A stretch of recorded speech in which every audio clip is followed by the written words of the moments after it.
Yang penting tak palau. Tu je lah. Yang penting tak palau.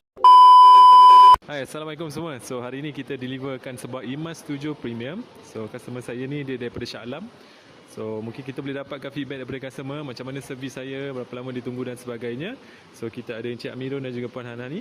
So Puan Hanani mungkin boleh share sikit macam mana experience Puan Hanani deal dengan saya untuk IMAX 7 Premium ni. So overall, servis dengan Adam memang best lah. Sebab saya jumpa dia dekat trades random je. Tapi saya tanya dia punya promotion apa semua tu, okay lah, nice lah. And then so far dia punya servis daripada start, apply loan, sampailah deliver kereta. Alhamdulillah rezeki saya dapat dalam within a month je, dalam 3-4 weeks saja. So okay lah, apa yang kita tanya semua tu Adam jawab dengan cepat. Yang penting tak palau. Tu je lah. Yang penting tak palau. So korang dengar tak palau. So Encik Amir mungkin ada nak cakap apa?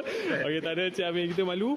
So okey guys, kalau korang kat luar sana yang berminat dengan Proton IMAX ataupun Proton apa-apa saja yang ada, korang boleh DM saya ataupun dapatkan tekan di back biru di bahagian bawah. Alright. Terima kasih. Bye bye. Assalamualaikum.